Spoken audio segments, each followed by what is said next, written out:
Every recruit in that room had been bred, trained, or surgically optimized to feel nothing when a blade came at their throat.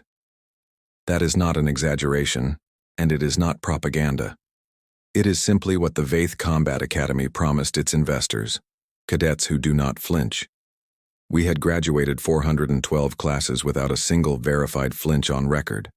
Then a human cadet ruined our statistics, our discipline records, and, if I am honest, a small piece of my dignity, all in about 4 seconds. I am Instructor 2nd Class Osith Vren of the Carethi Uplands Defense Corps, and I have logged 111 cycles teaching young monsters how to be monsters properly. I thought I had seen every kind of fear response a body could produce. I had not accounted for a species that apparently forgot to install the response at all. Understand before I continue that this is not a story about humans being stronger than us or faster or better armed. On paper, they are none of those things. This is a story about a room full of very good, very disciplined recruits who had spent 9 cycles learning to master something that, it turned out, one particular species had simply never bothered to develop the standard way. It broke our statistics. It broke our seating charts. It broke, briefly, the professional composure of an officer I had never once seen falter in 9 cycles of working beside her. And it started, as these things so often do, with someone checking their watch at exactly the wrong, or exactly the right, moment. The Veyth Combat Academy sits inside a hollowed asteroid in the Ofren belt, which sounds more dramatic than it is. Mostly it is corridors, mats, and the smell of 11 different species' sweat glands doing their best. We train soldiers for 6 planetary defense coalitions, and our reputation rests on a single promise. Whatever comes through that door, our graduates do not hesitate. Hesitation, in a fight against most things in this galaxy, is a fatal design flaw. We remove it early, and we remove it thoroughly. There is a saying instructors use here, and it is not kind, but it is accurate. Fear is just a body that hasn't been properly disciplined yet. We have entire departments dedicated to disciplining bodies, neural conditioning wings, pain threshold labs, a meditation hall that is really just a room where cadets stare at their own potential deaths until the concept stops meaning anything. It works, mostly. Our graduates walk into ambushes the way other people walk into cafeterias.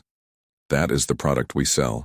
The rule we all live by, the one nobody questioned because nobody had ever needed to, was simple. Every living thing flinches from something.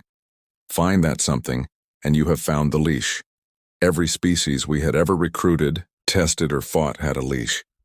Our entire curriculum was built around finding it fast before an enemy found it for you. My own leash, for the record, is enclosed water. My people evolved in open canyon systems, and something in my hindbrain still believes a flooded corridor is a death sentence, even 300 cycles removed from the canyons that built that belief. I know this about myself. Every instructor here knows their own leash because you cannot teach a cadet to master something you have never located in yourself. It is humbling work, cataloging your own weakness so thoroughly that you can spot its shadow in someone else before they've noticed it themselves. We test for it early in the first cycle, before a cadet has learned to perform confidence for their instructors. We show them the dark. We show them heights. We show them things with too many teeth or not enough warning before they move. Somewhere in that first week, every single recruit reveals the shape of their own leash, and from that day forward, our entire curriculum is built around one goal: converting that leash into a leash we control, rather than one an enemy finds first. It is, I will admit, a slightly grim philosophy for an institution that graduates cadets into some of the more dangerous work in the sector. But grim philosophies tend to keep people alive, and alive cadets are the only kind that generate positive reviews for the academy. Nobody warned us that one species might not come with a leash attached. Nobody warned us because, until that cycle, nobody had any reason to believe such a species could exist. Every recruiting officer who processed the human coalition's enlistment paperwork noted the same baseline physiology: soft, slow, unarmored, and assumed, reasonably, that a leash that obvious would be the easiest one we'd ever found. We were, in hindsight, looking for the wrong kind of rope entirely. Let me introduce you to the cadets who were in that room, because their fear is the whole reason the story means anything. First, Cadet Threll Eisen, a Katoi from the high canopy forests of HFY Prime. His people evolved as prey animals who learned to become predators, which means every nerve in Threll's body is built for detecting movement in peripheral vision. His ancestors survived by noticing the branch that swayed wrong half a second before the swaying branch turned into a claw. Threll can spot a held breath across a room. He also cannot stand silence, which is an evolutionary irony nobody in his family has ever appreciated, and he hums constantly under his breath without noticing he is doing it. Second, Cadet Priya Das Khan, a mammarith from a tidal world where the water itself occasionally decided to eat you. Her people developed bioluminescent skin patches that flare involuntarily under stress, a built-in threat display that cannot be suppressed by willpower alone, only by extremely expensive surgery that most cadets cannot afford. Priya's patches were already flickering before the exercise even began, which she found deeply embarrassing and which the rest of us found deeply reassuring, because it meant the system was working exactly as designed. Third, Cadet Corvo Beleth, a scan from a volcanic world of constant subsonic tremors.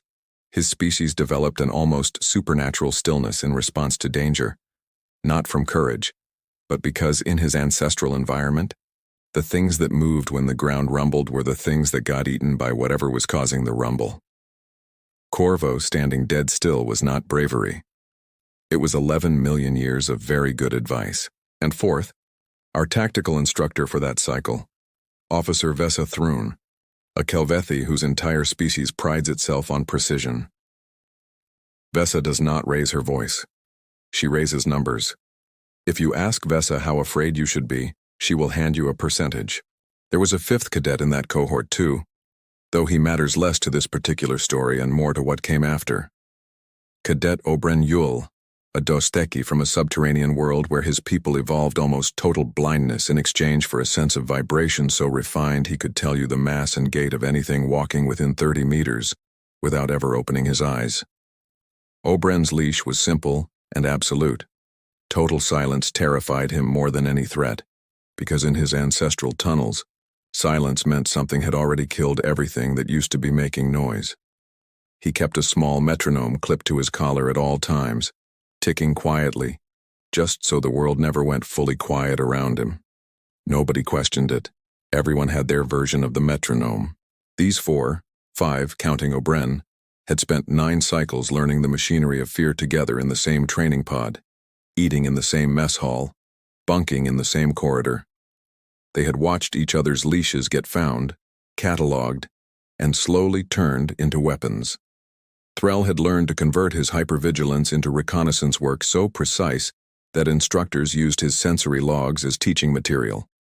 Priya had learned to read her own bioluminescent flares as an early warning system rather than a humiliation, using the flicker pattern to time her strikes to the half-second before her own fear peaked. Corvo had turned his ancestral freeze response into something closer to meditation, a stillness he could summon deliberately rather than one that summoned him. Veyth had never needed converting. Her species simply arrived pre-optimized for cold calculation, which is why she taught rather than fought. They were good at it. They were, by every metric we track, ready. I had signed off on their readiness assessments myself, 3 cycles prior, with a confidence I genuinely felt. I want that on the record too, because the humiliation of what followed only means anything if you understand how certain I was beforehand. Then the humans arrived for the joint coalition exercise, and none of our metrics applied to them at all. There were 3 humans assigned to our cohort that cycle. Their names, and I want you to sit with how unceremonious these are, were Dave Okonkwo, Priya Larson, and a woman who simply went by Fitz. Physically, humans are, forgive me, unimpressive. 1 heart, no claws, skin so thin you can see the color change when their blood moves closer to the surface, which every other species on this station would consider an active design flaw, a walking vulnerability broadcast. No venom, no natural armor, no bioluminescence, no subsonic sensory organs, nothing. If you built a checklist of traits a soldier needs to survive contact with something that wants to eat it, humans fail almost every box on the list. Dave Okonkwo's opening line to the room, delivered while chewing something out of a foil packet he was not supposed to have brought into the training hall, was, "So, who do we gotta pretend to be scared of first?" Nobody laughed. Threll actually stopped humming for a full 3 seconds, which Priya later told me she had never witnessed before. I want to pause here on that foil packet, because it tells you almost everything about how humans process risk. It was, we later confirmed, a ration bar of questionable nutritional value that Dave had smuggled in against 3 separate posted regulations, purely because he didn't want to be hungry later. He was, in that moment, standing in a training hall about to face a live apex predator construct, and his most pressing anxiety was a snack schedule. I did not understand at the time that this was not a joke. It was simply the truth of how his fear was allocated. Fitz, unpacking a duffel bag with the enthusiasm of someone unpacking for a weekend trip, rather than a live threat combat simulation, added, "Whatever it is, can it wait till after lunch? I skipped breakfast." Vessa, who does not do humor, informed them dryly that the simulation involved a Class 9 apex predator construct, 90% lethality rating, and that cadets historically required 4 to 6 sessions before their base fear response stabilized enough to function tactically. Priya Larson shrugged and said, "Cool, we'll wing it," and went back to lacing her boots. I remember thinking at the time that this was simply human bravado, a performance for the other species, a mask over the same leash everyone else had. I had trained hundreds of cadets who postured before they broke. I assumed these 3 would break like all the others. I was, professionally speaking, about to be very wrong. The simulation chamber does not look frightening from the observation deck. That is the point. The construct, we call it a ravaging Unit 9 or just the 9 among staff, emerges from the floor itself, all matte black plating and 8 limbs built for a single purpose, which is closing distance faster than a body can decide to run. It does not roar. It clicks low and rhythmic, like a countdown nobody agreed to start. Threll's peripheral vision instincts caught the floor plates shifting a full 2 seconds before the 9 breached, and his hum spiked into a nervous, arrhythmic whine that made 3 other cadets flinch by proximity alone. Priya's skin lit up like a warning beacon, patches flaring bright amber down both arms, visible even through the observation glass. Corvo went so still that for a moment I genuinely checked his vitals feed to confirm he hadn't dropped into shock. This is normal. This is frankly correct. Every fiber of good training tells a body that when 8 black limbs unfold from the floor with a click like a trigger being pulled, the correct response is to feel something enormous and get ready to use it. Vessa's voice came calm and precise over the comm. Victory probability for the cohort, 99.9%, contingent on standard fear to tactical conversion within acceptable parameters. These constructs do not retreat. They do not bluff. Cadets, convert your fear now. It is worth explaining briefly why that instruction matters so much to us. A body flooded with unconverted fear is a body that hesitates, and hesitation in front of a 9 gets you opened along whichever seam it decides is most convenient. A body that has properly converted its fear moves faster, hits harder, and reacts to a threat half a second before its conscious mind has finished registering the danger. That half second is the entire value proposition of this academy. It is the difference in the field between a soldier who comes home and one who does not. Vessa was not being dramatic. She was reciting the single most important sentence any of us will ever say to a cadet. That is our whole doctrine in one sentence. You do not remove fear. You convert it. Fear becomes speed, becomes focus, becomes the thing that keeps you alive 1 more second than the thing hunting you. It is elegant. It has worked for 412 graduating classes. Obren Yul, standing near the back with his metronome ticking against his collar, went utterly silent. No ticking, because he'd forgotten to wind it, and I watched him realize this in real time and begin quietly panicking about the silence rather than the construct, which is, I admit, a fairly on-brand crisis for a Dostiki. Threll's hum had climbed 2 octaves. Priya's arm patches were now bright enough that Vessa's console flagged them as a potential light discipline violation, which tells you how far past baseline she had traveled. Corvo remained motionless, but I could see, on his vitals feed, that his heart rate had nearly doubled beneath that stillness. Proof that the freeze was costing him everything, even if his body refused to show it. This is what 412 classes of good training looks like from the observation deck. It is not calm. It is barely contained chaos wearing the mask of discipline. 4 different species screaming internally in 4 completely different evolutionary dialects, all funneled through years of conditioning into something that resembles control. I have always found it beautiful, in the way a dam is beautiful. Not because the water behind it is calm, but because of how much pressure it's holding back. Dave Okonkwo checked his watch. I want to be extremely clear that this is not a figure of speech. In the middle of a live Class 9 threat simulation, with a construct that clicks like a countdown fully unfolded 11 meters away, Dave Okonkwo lifted his wrist, looked at the time, and murmured to Fitz, $20 says this one's slower than the last one. Fitz, watching the 9's limbs test to the floor for grip, replied without any detectable change in heart rate, "You're on. Priya, side bet, under or over 4 minutes." Priya Larson, standing closest to the construct of the 3, did not raise her weapon. She rolled her shoulders like someone loosening up before a light jog and said, "Loser buys the drinks back at the dorm." I have reviewed that recording perhaps 30 times since. There is no flinch in it, not a suppressed one, not a masked one. Their pulse telemetry, because we monitor everything always, showed elevated heart rates, yes, entirely appropriate for physical exertion about to occur, but nothing resembling the fear cascade every other species in that room was visibly drowning in. It was as if their bodies had received the danger signal and simply filed it under a different, much less urgent folder. Vessa's percentage held steady on her display. Her voice did not. For the first time in 9 cycles, I heard Officer Vessa Thrun repeat a statistic instead of stating a new one, which in Kelvethi body language is the equivalent of a stammer. "These constructs," she said again, quieter, "do not retreat." "Neither do we, apparently," Priya said, and stepped forward. What happened next took 11 seconds, and I have slowed it down frame by frame more times than I am proud of. The 9 committed to Priya first, reading her position closest to it, 8 limbs driving forward in the closing pattern designed to remove any possibility of retreat. Every cadet who has ever faced a 9 in simulation has, at this exact moment, either frozen, fled, or unleashed their converted fear as a burst of desperate adrenaline-soaked aggression. That is the entire menu. Freeze, flee, or fight as panic. There has never been a 4th option on record. Priya Larson did not freeze.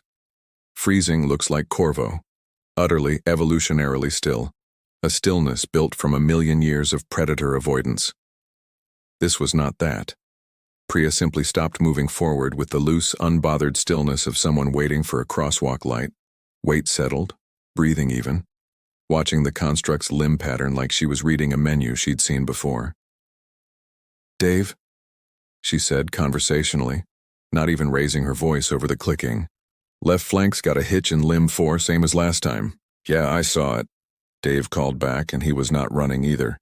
He was walking, unhurried, angling toward the construct's blind quarter, the way a man crosses a parking lot to beat someone to a good spot. The 9 lunged. This is the part every alien in that observation deck remembers most clearly, because it is the part that broke something in all of us. Priya did not dodge in the frantic, fear-fueled scramble every training manual predicts. She stepped inside the strike, inside it, close enough that the construct's targeting had to recalculate, and drove her weapon up through the gap Dave had called out half a second earlier. Fitz came in from the construct's other blind side at the same moment. No war cry, no visible surge of panic adrenaline. Just a woman finishing a task she'd already decided was simple. The 9, damaged and reading its remaining limbs as insufficient for the closing pattern it had been built around, did what Class 9 constructs are explicitly designed never to do. It hesitated. A quarter second of recalculation, the machine equivalent of a flinch. The first one anyone in that observation deck had ever recorded from a 9 in 412 classes. It is almost funny in hindsight that the machine broke its own rule before either human did. Priya used the hesitation the way you'd use a green light at an intersection. Not with triumph, not with a battle cry, just an unbothered continuation of a task already in progress.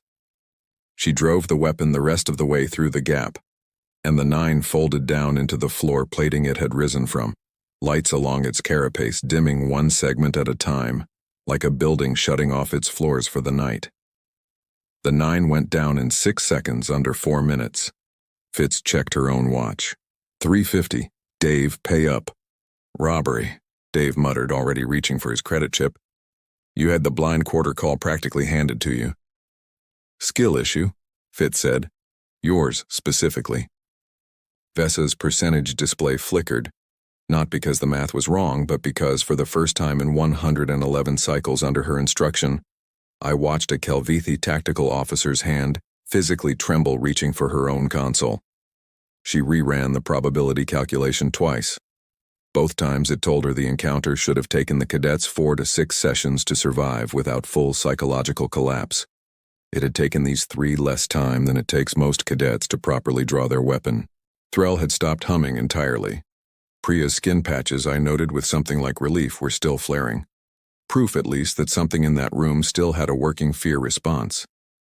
Corvo had not moved from his defensive stillness even after the 9 powered down, as though his body was waiting for permission from a part of his brain that had simply never received the "it's over" signal, because it had never received the "start being afraid" signal either. I flinched.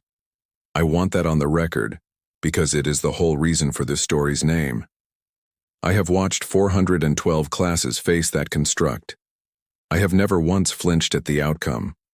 I flinched watching 3 unarmored, single-hearted, venomless creatures walk through a Class 9 kill zone with the emotional register of people waiting for a delayed elevator. Vessa requested a formal debrief, which is protocol. But her voice when she asked the humans to explain themselves was not the flat precision I had known for 9 cycles. It had a crack in it. The kind you hear in someone whose entire professional worldview has just developed a structural fault. Explain the absence of fear conversion, she said. Your telemetry shows elevated exertion markers consistent with combat, but no fear cascade, no freeze, no flight impulse, no panic aggression spike. She stopped, restarted. This has never been recorded. Dave scratched the back of his neck, looking almost apologetic, like he'd been asked to explain why he hadn't cried during a movie everyone else found devastating. Honestly, it's a big dumb robot with a predictable limb pattern, he said. We grew up scared of stuff that doesn't telegraph. Dogs that seem friendly right up until they're not. People, traffic, bills. That thing clicks before it moves. My landlord doesn't click before he moves. Fitz nodded along like this was self-evidently reasonable. Also, we've got like thousands of years of ancestors who survived by not panicking at the wrong moment. The ones who screamed and ran usually got caught first. The ones who stayed weirdly calm and looked for the gap usually didn't. We're not fearless, Priya added, and this was the part that mattered most, the part I have replayed to every incoming class since. We get scared plenty, just usually about slower things, debt, getting old, whether someone we like actually likes us back. A big, obvious murder robot is honestly kind of a relief, tactically speaking. It's not subtle about its intentions. Vessa stood there processing this the way her species processes anything, silently, then in a burst. So, your species did not remove fear, she said slowly. You simply misfiled it. Onto slower threats. Basically, Dave said. You guys built whole training academies to convert fear into tactics. We just never got scared of the tactical stuff to begin with. Wrong threats trigger us. Sorry, guess that's annoying for your statistics. It was, in fact, catastrophic for her statistics. But it was also, I noted, the first time I had ever seen Officer Vessa Thrun laugh. A short, disbelieving huff of air, the Kelvithi equivalent of a full breakdown of composure. There is no protocol for this, she said, still holding her console like it might correct itself if she stared long enough. We have contingencies for species with heightened fear thresholds. We have contingencies for species with suppressed fear thresholds.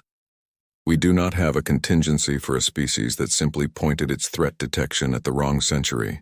That's rude, Fitz said, though she was grinning when she said it. We invented fire, math, and at least 4 different ways to make bread.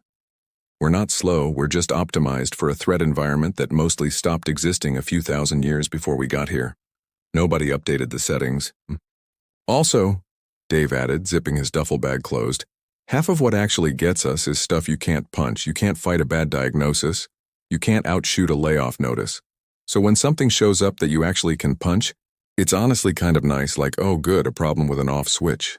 Fessa considered this for a long moment. The kind of pause her species uses when recalculating an assumption they've held for their entire professional life. You are telling me, she said slowly, that the fiercest predator this academy has ever fielded against a cadet cohort registered to your species as a relief. When you put it that way, yeah, Priya said. Kind of, anyway. Word travels fast in a hollowed-out asteroid full of bored cadets, and by the next cycle, every instructor on staff wanted their own data point. The second incident involved Priya Larson alone, assigned to a solo endurance drill against a lesser construct with an erratic, unpredictable strike pattern, precisely the kind of threat our doctrine says humans should struggle with most, given their stated preference for predictable dangers. Priya lasted the full session without her heart rate crossing into anything resembling our fear threshold. And afterward, when asked how she managed an unpredictable opponent despite her earlier claims, she said, "Oh, that one's basically a toddler with knives. I babysat my nephew for 2 years. Nothing in this galaxy startles me like a silent 3-year-old holding scissors." The third incident was Fitz, this time facing a live audio-only threat simulation, a recording of a brain pack howl, a sound so evolutionarily embedded as a danger signal that it triggers involuntary fear responses in 9 of the 11 allied species we train, myself included, every single time, regardless of experience. Fitz listened to the full 7-second howl, waited, and said, "Huh. Sounds like my upstairs neighbor's dog at 3 a.m. Guy still owes me for the drywall."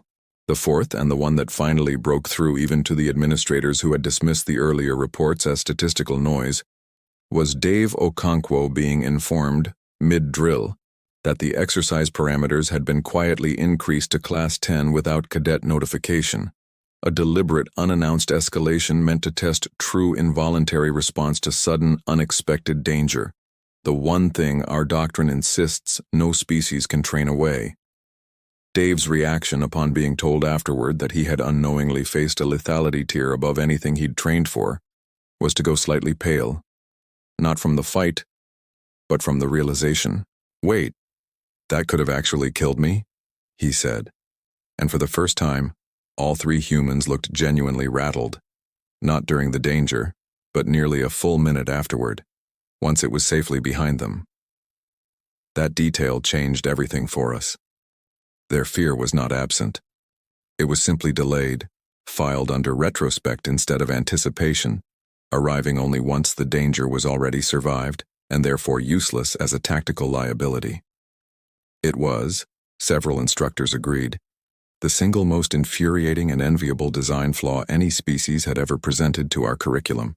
There was one more incident, smaller than the others, but somehow the one that stuck with staff the longest. Obren Yul, our silence-fearing Dosteki cadet, was paired with Priya Larson for a joint stealth exercise requiring both cadets to hold total silence for 11 minutes while a patrol construct passed within arm's reach. For a species like Obren's, this is close to the worst possible task imaginable. A deliberate, sustained exposure to the exact condition his entire nervous system associates with catastrophe. He was, predictably, deteriorating fast by minute 6, his breathing shallow, his hand trembling against his own silent metronome. Priya noticed. She did not speak because speaking would have ended the exercise and likely gotten them both killed in a live scenario. Instead, she reached over, slow and unhurried, and began tapping 2 fingers against his forearm in a soft, even rhythm.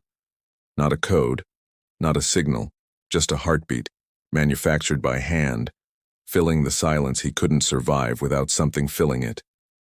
Obren's breathing slowed within 30 seconds. They passed the exercise with the construct, never once altering its patrol pattern. When asked afterward how she knew to do that, Priya seemed almost confused by the question. "He needed a metronome and his was broken," she said. "So I was one for a bit." wasn't a big deal. It was, in fact, an enormous deal to every instructor who reviewed the footage, because it demonstrated something none of our fear conversion doctrine had ever accounted for. A human's flattened fear response left room for something else entirely. A kind of surplus attention available precisely because so little of it was being spent screaming internally about the obvious threat. Priya wasn't ignoring the danger. She simply had capacity left over, and she spent it on a teammate instead of on herself. Small things changed after that cycle, the kind of things nobody announces but everyone notices. The observation deck seating, which had always been arranged by species rank and seniority, quietly reshuffled itself so that instructors could sit closer to whichever human cadet was performing that session, not out of duty, but because staff had started requesting it, the way you request a good seat at a show you don't want to miss. Officer Veyth amended her standard probability briefing. She still opens every session with a percentage, but now, for any cohort containing a human, she appends a second line to her display, one she added herself, and refuses to remove even when senior staff questioned its scientific rigor.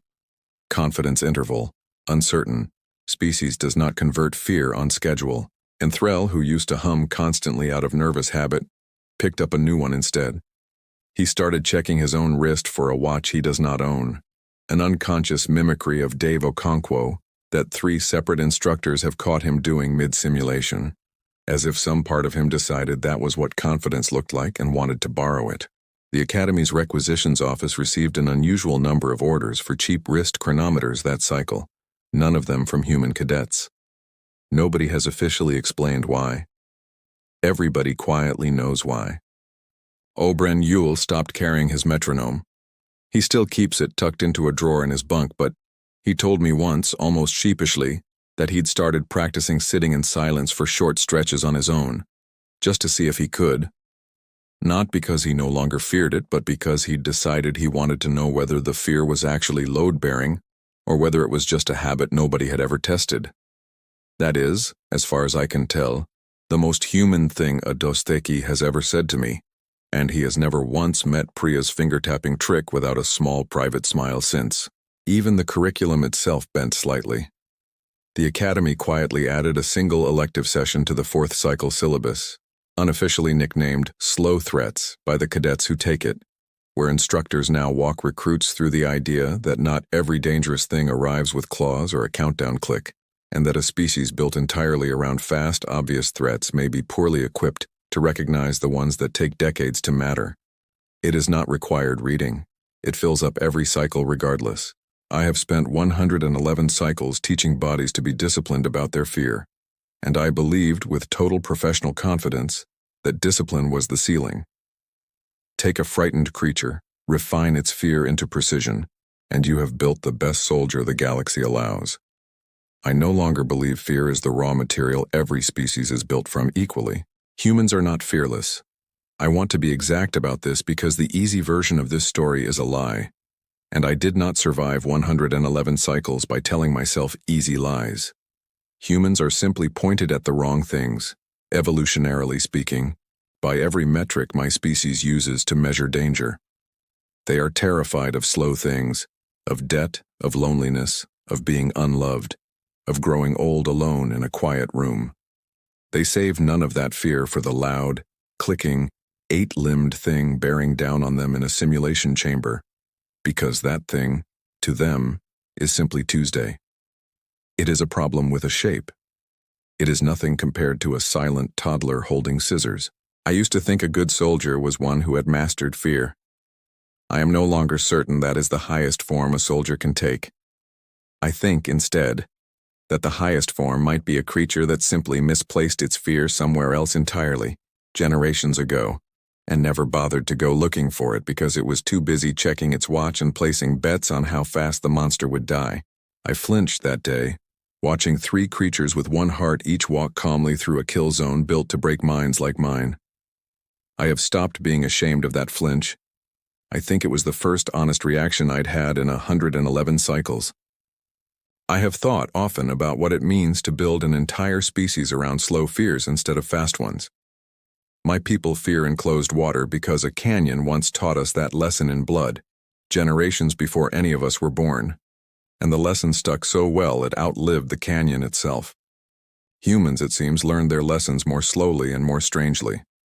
Not from a single canyon, but from 10,000 years of debts unpaid, winters survived, and small, quiet griefs that never came with a click or a warning howl. Their fear did not evolve to help them survive a single terrible night. It evolved to help them survive a very long, very ordinary life, one slow disaster at a time. Perhaps that is why a Class 9 construct barely registers. It is, by their internal calendar, over far too quickly to be worth the fear. I do not think this makes them braver than my own cadets. Threll's hypervigilance saved his squad twice this cycle alone. Corvo's stillness has stopped ambushes that would have killed a louder soldier. Fear, properly converted, is still the finest tool this academy has ever taught. But I no longer believe it is the only tool, and I no longer believe a leash is a requirement for survival. Only the most common shape survival happens to take. We did not train the fear out of them. We simply discovered it was never where we were looking. Some species run from the monster. Humans just check what time the monster's shift ends. If this one hit different, stick around. There's a whole galaxy of us still figuring out what to do with them.